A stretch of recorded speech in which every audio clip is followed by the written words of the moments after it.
We start the day's other headlines with a rare mass shooting in Sweden that killed about 10 people.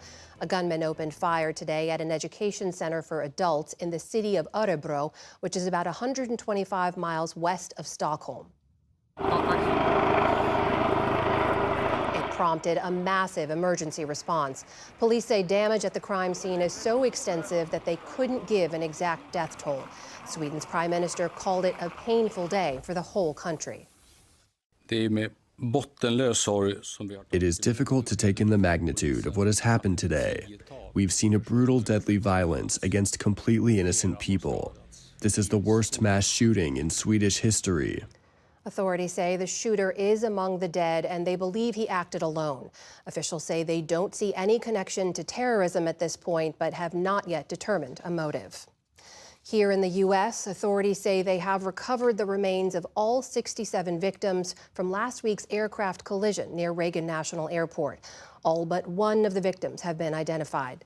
Today's update comes as salvage crews continue their efforts to recover wreckage from the waters of the Potomac River, including the jet's cockpit.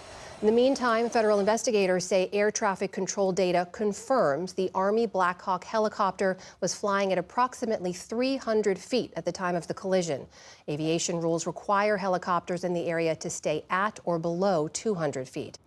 They hope to have a preliminary report within 30 days. Maryland officials gave a first glimpse of the redesign of Baltimore's Francis Scott Key Bridge today, nearly a year after the original structure collapsed. Artistic renderings of the new bridge show it to be taller and better protected against the type of ship strike that toppled its predecessor. The project has a price tag of almost $2 billion and could be completed as soon as 2028.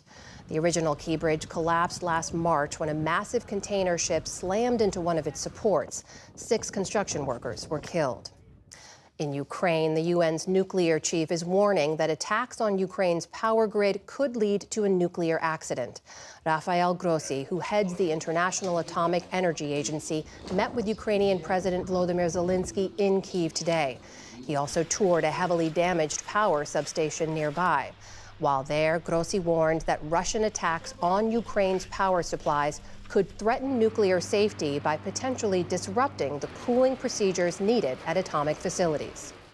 The situation is quite dire. Infrastructure has been degraded, but I must say that I'm impressed with the work, with the effort that is being put in order to ensure nuclear safety. Grossi's visit comes as a Russian missile strike left this city council building in Ukraine's northeastern Kharkiv region in tatters. At least 5 civilians were killed and another 55 wounded. On Wall Street today, stocks ended higher as concerns about President Trump's tariff plans eased a bit. The Dow Jones Industrial Average gained more than 130 points, or about 1/3%. The Nasdaq jumped about 260 points on the day. The S&P 500 climbed back above the 6,000-point level. And if you want an egg with your meal at Waffle House, it's going to cost you 50 cents more. The restaurant chain says the surcharge is temporary but necessary as the nation's egg supplies are under threat. That's because recent outbreaks of bird flu have led to fewer hens. The Department of Agriculture says more than 13 million birds were lost or slaughtered from December into January. Bird flu has infected at least 67 people since last year, and 1 person has died, though health officials say the chances of people catching it remain slim. And 10 minutes, just 10 minutes, that is how long it took an asteroid to slice 2 Grand Canyons into the surface of the moon nearly 4 billion years ago. An artistic rendering shows the moment the object slammed into the moon, sending giant rocks outward like missiles. British and U.S. scientists used data from NASA's Lunar Reconnaissance Orbiter to determine that those rocks cut 2 Grand Canyons into the lunar surface, comparable to the one in Arizona. Their findings were published today in the journal Nature Communications. And the Aga Khan, who led the world's Ismaili Muslims, has passed away. Considered by his followers to be a direct descendant of the Prophet Muhammad, the Harvard graduate grew into a business magnate and philanthropist. He mixed with royals and used his riches to build homes, hospitals, and schools in developing countries. His foundation said that an announcement on his successor would come later. The Aga Khan was 88 years old. Still to come on the NewsHour. Residents of a kibbutz that was attacked by Hamas begin the long rebuilding process. And the ACLU sues the Trump administration for restricting care for transgender minors.